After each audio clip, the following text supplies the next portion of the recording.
Hello students, आइए देखते हैं सारणी 4.8 आबंधी युग्म तथा एकाकी युग्म वाले कुछ अणुओं की आकृति। ठीक है, यहाँ पे बॉन्ड पेयर और लोन पेयर वाले कुछ अणु लिए गए हैं और उनके आकृति के बारे में, स्ट्रक्चर के बारे में यहाँ चर्चा की जाएगी। तो ध्यान से आप समझिएगा। मैं मनीष गुप्ता अपने चैनल में आपका स्वागत करता हूँ। आइए दोस्तों, स्टार्ट करते हैं आबंधी युग्म तथा एकाकी युग्म वाले कुछ अणुओं की आकृति के बारे में। देखें ध्यान से, अणु के प्रकार। ठीक है, अणु के प्रकार में पहला है AB to E type, AB to E type, जिसमें आबंधी युग्मों की संख्या 4 होगी। आबंधी युग्मों की संख्या 4 होगी। एकाकी युग्मों की संख्या 1 है। ठीक है, यह देख सकते हैं, यह फिगर है, इलेक्ट्रॉनों की व्यवस्था को दिखाया गया है।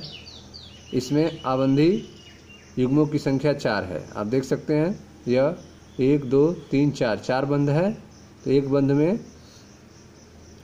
दो जो है, एक बंध में एक युग्म लगता है, अर्थात 2 इलेक्ट्रॉन लगते हैं। ठीक है, तो आबंधी युग्म कितने हो गए? 4 हो गए। ठीक है, क्योंकि 4 बंध है तो आबंधी युग्मों की संख्या 4 हो गए। एकाकी युग्म की संख्या यहाँ पर 1 है। यहाँ आप देखें ध्यान से, यहाँ पे यह 2 इलेक्ट्रॉन दिखाया गया है, अर्थात यह एक युग्म जो है यह एकाकी युग्म है। ठीक, तो यह जो स्ट्रक्चर आप देख रहे हैं, यह सल्फर डाइऑक्साइड का स्ट्रक्चर है, SO2 का स्ट्रक्चर है, जिसमें आबंधी युग्मों की संख्या 4 है और एकाकी युग्म की संख्या 1 है। इलेक्ट्रॉनों की व्यवस्था आप देख सकते हैं, इस तरह से इलेक्ट्रॉनों की व्यवस्था होती है। इन बंधों के बीच की जो दूरी होती है, बंधों के बीच का एंगल जो होता है वह 119.5 डिग्री होता है। 119.5 डिग्री का एंगल होता है इन बंधों के बीच में। आकृति आप देखें, यह जो लोन पेयर ऑफ इलेक्ट्रॉन है उसका यह शेप दिया गया है यहाँ पे। यह भी स्ट्रक्चर में अपनी महत्वपूर्ण भूमिका निभाता है, आकृति में महत्वपूर्ण भूमिका निभाता है। तो इस तरह से अगर स्ट्रक्चर देखा जाए सल्फर डाइऑक्साइड का, क्या होगा तो संरचना जो होगी वो होगी मुड़ी हुई। सल्फर डाइऑक्साइड की संरचना मुड़ी हुई होगी। यह रेखी नहीं है, सीधा नहीं है, यह मुड़ गई है इस एकाकी युग्म के कारण। एकाकी युग्म के कारण संरचना जो है SO2 की मुड़ी हो गई है, बेंट हो गई है। ठीक है, इसकी व्याख्या कैसे करेंगे तो ध्यान दीजिए। सैद्धांतिक तौर पर इसकी आकृति त्रिकोणीय समतली होनी चाहिए। सैद्धांतिक तौर पर इसकी जो आकृति होनी चाहिए वो कैसी होनी चाहिए? त्रिकोणीय समतली होनी चाहिए। परंतु वास्तव में यह अणु मुड़ा हुआ अथवा भी आकृति का होता है। ठीक है, सैद्धांतिक तौर पर जो नियम है उसके अनुसार इसकी आकृति त्रिकोणीय समतली होनी चाहिए, लेकिन वास्तव में अणु जो है मुड़ा हुआ अथवा भी आकृति का होता है। क्यों होता है? तो इसका कारण यह है कि एकाकी युग्म जो लोन पेयर ऑफ इलेक्ट्रॉन आप देख रहे हैं, एक है। एकाकी युग्म आबंधी युग्म जो बॉन्ड पेयर है, लोन पेयर और बॉन्ड पेयर के बीच प्रतिकर्षण जो होता है वह आबंधी युग्म बॉन्ड पेयर प्रतिकर्षण युग्म आबंधी युग्म प्रतिकर्षण की अपेक्षा कहीं अधिक होता है। ठीक है, तो आप देख रहे हैं यहाँ पर लोन पेयर और बॉन्ड पेयर के बीच में जो प्रतिकर्षण होता है और बॉन्ड पेयर के जो बीच में प्रतिकर्षण होता है, तो लोन पेयर बॉन्ड पेयर के बीच का प्रतिकर्षण अधिक होता है बॉन्ड पेयर इलेक्ट्रॉनों की तुलना में। यही कारण है कि आकृति जो है वह त्रिकोणीय समतली न होकर मुड़ी हुई हो जाती है। ठीक है, तो सैद्धांतिक तौर पर इसकी आकृति त्रिकोणीय समतली होनी चाहिए, परंतु वास्तव में यह अणु मुड़ा हुआ अथवा भी आकृति का होता है। इसका कारण, इसका रीजन यह है कि एकाकी युग्म आबंधी युग्म के बीच प्रतिकर्षण, लोन पेयर और बॉन्ड पेयर के बीच का प्रतिकर्षण, आबंधी युग्म प्रतिकर्षण आबंधी युग्म प्रतिकर्षण की अपेक्षा कहीं अधिक होता है। ठीक है, बॉन्ड पेयर के बीच में जो प्रतिकर्षण हो रहा है उसकी अपेक्षा लोन पेयर बॉन्ड पेयर की अपेक्षा अधिक होता है। फलस्वरूप आबंध कोण का मान 120 से घटकर 119.5 डिग्री हो जाता है। तो आप देख रहे हैं यहाँ पे 120 डिग्री होना चाहिए, लेकिन इस प्रतिकर्षण के कारण लोन पेयर बॉन्ड पेयर आपस में प्रतिकर्षण जो हो रहा है, इसके कारण एंगल जो है 120 डिग्री से घटकर 119.5 डिग्री हो जाता है। ठीक है, तो यह था आपका सल्फर डाइऑक्साइड के बारे में। अगला जो है आपका NH3 के बारे में देखें ध्यान से, अमोनिया के। अमोनिया का जो अणु है उसका प्रकार है AB3E टाइप, AB3E टाइप, जिसमें आप देख रहे हैं 3 जो है आबंधी युग्मों की संख्या है और एक जो है लोन पेयर है। 3 आबंधी युग्मों की संख्या और एक लोन पेयर। यह इलेक्ट्रॉन की व्यवस्था आप देखें, नाइट्रोजन के पास लोन पेयर 1 है और 3 जो है बॉन्ड पेयर के द्वारा 3 बंध बनाए गए हैं। इन बंधों के बीच में जो एंगल बन रहा है, कोण बन रहा है, आबंध कोण, वह 160 डिग्री है।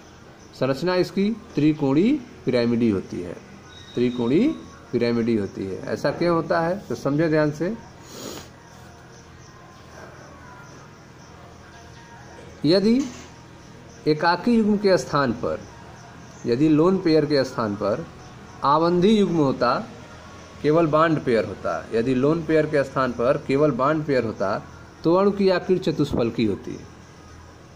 ठीक है, यदि लोन पेयर के जगह पे बॉन्ड पेयर होता तो अणु की आकृति क्या हो जाती? चतुष्फलकी हो जाती। परंतु यहाँ एक एकाकी युग्म उपस्थित है, एक लोन पेयर उपस्थित है, इसीलिए एकाकी युग्म आबंधी युग्म के बीच प्रतिकर्षण के कारण, लोन पेयर बॉन्ड पेयर के बीच प्रतिकर्षण के कारण, ठीक है, जो कि आबंधी युग्म की अपेक्षा अधिक होता है, बॉन्ड पेयर के अपेक्षा अधिक होता है। आबंधी युग्म के बीच का आबंध कोण 109.5 डिग्री से घटकर 160 डिग्री हो जाता है। ठीक है, लोन पेयर बॉन्ड पेयर के बीच में जो प्रतिकर्षण होता है वो बॉन्ड पेयर की तुलना में अधिक होता है। इसके कारण जो है आबंधी युग्मों के बीच का आबंध कोण जो है वह 109.5 डिग्री से घटकर 160 डिग्री हो जाता है।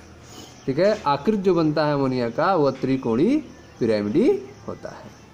ठीक है, अगर लोन पेयर की जगह बॉन्ड पेयर होता तो इसकी आकृति जो होती है वह चतुष्फलकीय हो जाती। ठीक है, तो अमोनिया की आकृति जो है त्रिकोणीय पिरामिडी होता है।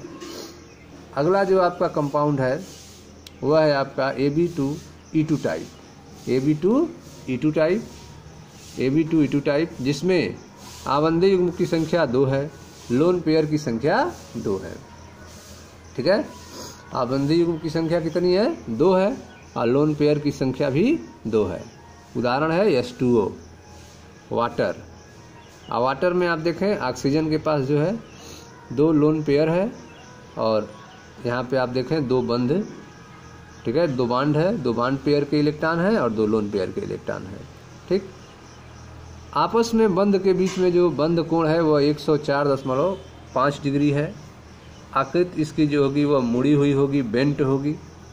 ऐसा क्यों होता है? तो यदि सभी इलेक्ट्रॉन युग्म आबंधी युग्म होते, ठीक है, यदि लोन पेयर नहीं होता, सभी इलेक्ट्रॉन युग्म कैसे होते? आबंधी युग्म होते, बॉन्ड पेयर होते, तो अणु की आकृति चतुष्फलकी होती, तो अणु की आकृति टेट्राहेड्रल होती। परंतु 2 एकाकी युग्म की उपस्थिति के कारण, 2 लोन पेयर की उपस्थिति के कारण इसका आकार विकृत चतुष्फलकी या कोणीय मुड़ा हुआ होता है। ठीक है, इसका आकार क्या हो जाता है? विकृत चतुष्फलकी हो जाता है, या इसको कोणीय मुड़ा हुआ कह सकते हैं। इसका कारण यह है कि एकाकी युग्म प्रतिकर्षण जो होता है, लोन पेयर प्रतिकर्षण जो होता है, ठीक है, युग्म आबंधी युग्म की अपेक्षा अधिक होता है, बॉन्ड पेयर की अपेक्षा अधिक होता है। ठीक है, तो यदि जो है H2O में, वाटर में सभी इलेक्ट्रॉन युग्म आबंधी युग्म होते, लोन पेयर न होते, सभी युग्म क्या होते हैं? आबंधी युग्म होते, बॉन्ड पेयर वाले होते, तो अणु की आकृति चतुष्फलकी होती, टेट्राहेड्रल होती। परंतु 2 एकाकी युग्म, 2 लोन पेयर की उपस्थिति के कारण इसका आकार जो है विकृत चतुष्फलकी हो जाता है या कोणीय मुड़ा हुआ हो जाता है। इसका कारण यह है कि एकाकी युग्म प्रतिकर्षण जो होता है वह आबंधी युग्म की अपेक्षा अधिक होता है। इस प्रकार आबंध कोण जो है 109.5 डिग्री से घटकर 104.5 डिग्री रह जाता है। ठीक है, तो अभी आपने इससे पहले NH3 अमोनिया का देखा था, जिसमें आपने देखा था कि एक लोन पेयर था, केवल एक लोन पेयर था, जिसके कारण 109.5 डिग्री से घटकर 160 डिग्री हो रहा था। H2O में दो लोन पेयर है, इसलिए बंध कोण 109.5 डिग्री से घटकर 104.5 डिग्री हो गया। तो एक लोन पेयर के बढ़ने के कारण 107 से 104.5 डिग्री हो गया।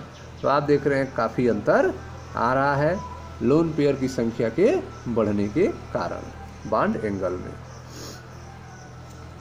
ठीक है, तो इस तरह से 3 अणु के बारे में आपको बता दिया गया। पहला सल्फर डाइऑक्साइड SO2 जिसकी आकृति मुड़ी हुई होती है, दूसरा NH3 अमोनिया जिसकी आकृति त्रिकोणीय पिरामिडी होती है, और तीसरा आपने H2O के बारे में पढ़ा जिसकी आकृति मुड़ी हुई होती है। अब आते हैं चौथे अणु के प्रकार के बारे में। चौथा जो अणु है आपका वह है आपका AB4E टाइप। AB4E टाइप जिसमें आवंधी युग्म की संख्या 4 है, बॉन्ड पेयर की संख्या 4 है, एकाकी युग्म की संख्या 1 है, लोन पेयर की संख्या केवल 1 है। ठीक है, इलेक्ट्रॉनों की व्यवस्था आप देखें, SF4 इसका एग्जाम्पल है, जिसमें यह एकाकी युग्म की संख्या 1 है और बॉन्ड पेयर की संख्या आप देख रहे हैं 4 है। इसकी आकृति में यह लोन पेयर के इलेक्ट्रॉन की भी भूमिका होती है, यह देखें आप बनाया गया है, और इसका आकृति जो हुआ वह ढेकुली के आकार का हुआ। इसकी आकृति जो है SF4 की आकृति ढेकुली की आकृति का हुआ। ठीक है, ऐसा क्यों हुआ, इसका रीजन देखें। आकृति यह जो क है में युग्म अच्छी स्थिति में है। ठीक है, जो युग्म है वे कैसे हैं, अच्छी स्थिति में है। इस कारण इस आकृति में 90 अंश पर 3 एकाकी युग्म आवंधी युग्म प्रतिकर्षण होते हैं। आकृति क में युग्म जो है वे अच्छी स्थिति में है, एक्सियल पोजीशन में है, अच्छी स्थिति में है। इस कारण इस आकृति में 90 डिग्री पर 3 एकाकी युग्म आवंधी युग्म प्रतिकर्षण होता है। यह जो आप देख रहे हैं यह लोन पेयर है और यह बॉन्ड पेयर है।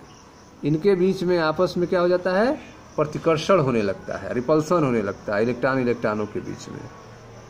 परंतु जो ज्यामिति यह आप ख वाला देख रहे हैं, इसमें एकाकी युग्म जो है वह विषुवतीय स्थिति में है। ठीक है, यह इसके ऊपर है, इक्वेटोरियल पोजीशन में है, विषुवतीय स्थिति में है यह। ठीक है, इस स्थिति में 90 अंश पर केवल 2 एकाकी युग्म है। यह 90 अंश पे केवल 2 ही एकाकी युग्म आवंधी युग्म प्रतिकर्षण होते हैं। ठीक है, जब यह लोन पेयर विषुवतीय स्थिति में है उस समय 90 अंश पर केवल 2 लोन पेयर बॉन्ड पेयर युग्म के बीच में प्रतिकर्षण होता है। इसलिए ज्यामिति ख जो है वो अधिक अस्थायी है। ज्यामिति क वाले में 3 के बीच में 3 के बीच में लोन पेयर बॉन्ड पेयर प्रतिकर्षण होता है, 3 युग्मों के बीच में लोन पेयर बॉन्ड पेयर प्रतिकर्षण होता है। जबकि ख के बीच में केवल 2 लोन पेयर बॉन्ड पेयर के बीच में प्रतिकर्षण होता है। क वाले में जो युग्म है वे 90 अंश पर 3 एकाकी युग्म आवंधी युग्म प्रतिकर्षण होते हैं जो अच्छी स्थिति में होते हैं। जबकि ख वाले में 90 अंश पर केवल 2 एकाकी युग्म आवंधी युग्म प्रतिकर्षण होता है, जो कि एकाकी युग्म जो है वह विषुवतीय स्थिति में होता है। ठीक है, इसलिए जो ख है, ख में दी गई आकृति जो है विभिन्न नाम इसके दिए गए हैं। ख में दी गई आकृति के अलग अलग नाम हैं, जैसे इसको विकृत चतुष्फलकीय कहा जाता है, या फिर फोल्डेड वर्ग कह सकते हैं, या फिर इसे ढेकुली की आकृति के कह सकते हैं। ठीक है, तो आपने देखा कि अणु का प्रकार AB4E टाइप, जिसमें आवंधी युग्मों की संख्या जो है वह 4 है, एकाकी युग्म की संख्या जो है 1 है, और उदाहरण है SF4 जिसकी 2 ज्यामिति है क और ख, जो इसकी बहुत ज़्यादा स्टेबल ज्यामिति होती है वह ख होती है। आकृति बनता है ढेकुली के आकार का। इसका स्पष्टीकरण यह है कि आकृति क में युग्म अच्छी स्थिति में है। आकृति क में जो पेयर होते हैं वे अच्छी स्थिति में हैं, इलेक्ट्रॉन पेयर। इस कारण इस आकृति में 90 अंश पर 3 एकाकी युग्म आबंधी युग्म प्रतिकर्षण होते हैं, परंतु ज्यामिति ख में एकाकी युग्म विषुवतीय स्थिति में है और इस स्थिति में 90 अंश पर 2 एकाकी युग्म आबंधी युग्म प्रतिकर्षण होते हैं। इसलिए ज्यामिति ख अधिक अस्थायी है। ख में दी गई आकृति को विभिन्न नाम दिए गए हैं, जैसे विकृत चतुष्फलक, वलित वर्ग अथवा ढेकुली के आकार का। अगला जो आपका कंपाउंड है वह है AB3E2 टाइप। AB3E2 टाइप इसमें जो है, हेलो स्टूडेंट्स, ये देखते हैं अगला कंपाउंड जो है AB3E2 टाइप। AB3E2 टाइप में 3 जो है आबंधी युग्म की संख्या है और 2 जो है एकाकी युग्म की संख्या है। ठीक है, 3 जो है बॉन्ड पेयर है और 2 जो है लोन पेयर है। इसका उदाहरण है ClF3। इसकी 3 स्ट्रक्चर संभव है। कौन सा स्टेबल होगा यह आपको निर्धारित करना है। 3 स्ट्रक्चर हम बना सकते हैं। यह आपका पहला है क, यह ख और यह ग। आप स्ट्रक्चर में देख सकते हैं क्लोरीन जो है सेंट्रल एटम है, इसके पास जो है 2 लोन पेयर है और 3 जो है बंद पेयर है, बॉन्ड पेयर है जो फ्लोरीन से जुड़ा हुआ है। ठीक है, अगर इस शेप की हम कल्पना करते हैं जिसमें यह अधिकतम दूरी पर बॉन्ड पेयर है, ठीक है, यह आकृति जो बनेगा वह टी आकृति कहेंगे इसको। इस आकृति को टी शेप कहेंगे। दूसरी आकृति में आप देख रहे हैं यह शेप बन रहा है, जिसमें यह आकृति आप देख रहे हैं बन रहा है। ठीक है, और यह तीसरी आकृति देख रहे हैं यह शेप बन रहा है। यह 3 शेप जो है बन रहे हैं। इन तीनों में कौन सा स्टेबल होगा, तो इन तीनों में जब एकाकी युग्म जो है यह विषुवतीय स्थिति में उपस्थित होते हैं, यह एकाकी युग्म कहाँ पर हो, विषुवतीय स्थिति में उपस्थित होते हो, उस समय लोन पेयर बॉन्ड पेयर युग्म का प्रतिकर्षण जो है अन्य ज्यामितियों की तुलना में सबसे कम होता है। इसमें लोन पेयर इन दोनों में अच्छी स्थिति में है। ख वाले फिगर और ग वाले फिगर में जो लोन पेयर के इलेक्ट्रॉन हैं वह अच्छी स्थिति में है, एक्सिस पे है, अक्ष पे है। ठीक है, इनमें प्रतिकर्षण जो है, ठीक है, अधिक होता है। इनमें प्रतिकर्षण अधिक होता है, जबकि क वाले फिगर में जो प्रतिकर्षण होता है वह कम होता है ख और ग की तुलना में, क्योंकि क वाले फिगर में जो लोन पेयर होते हैं वे विषुवतीय स्थिति में उपस्थित होते हैं और ख और ग वाले में लोन पेयर जो है अच्छी स्थिति में होते हैं। इसलिए ज्यामिति क जो है सबसे अधिक अस्थायी होती है। अतः ClF3 की संरचना जो होती है वो टी शेप होती है, टी आकृति की होती है। ठीक है, तो ज्यामिति क में एकाकी युग्म विषुवतीय स्थिति में उपस्थित हैं, इसलिए इस ज्यामिति में एकाकी युग्म आबंधी युग्म प्रतिकर्षण अन्य ज्यामितियों जिनमें एकाकी युग्म अच्छी स्थिति में है की तुलना में कम होता है। इसलिए ज्यामिति क सबसे अधिक अस्थायी है। अतः ClF3 की संरचना टी आकृति की होती है। ठीक है स्टूडेंट्स, तो यह थे कुछ अणुओं के बारे में, उनके आकृति की व्याख्या के बारे में, जिसमें आपने SO2 जिसकी आकृति मुड़ी हुई, NH3 जिसकी आकृति त्रिकोणीय पिरामिडी, H2O जिसकी आकृति मुड़ी हुई, SF4 जिसकी आकृति ढेकुली के आकार का, जिसे विकृत चतुष्फलक भी कह सकते हैं, वलित वर्ग भी कह सकते हैं। अगला जो आपने देखा वह ClF3 जिसकी आकृति टी शेप होती है। ठीक है, मैं मनीष गुप्ता अपने चैनल में आपका स्वागत करता हूं। वीडियो को लाइक करें, शेयर करें, चैनल को सब्सक्राइब करें। मिलते हैं एक नए वीडियो में जहां हम लोग चर्चा किया जाएगा संयुक्ता आबंध सिद्धांत के बारे में, बैलेंस बॉन्ड थियरी के बारे में। धन्यवाद।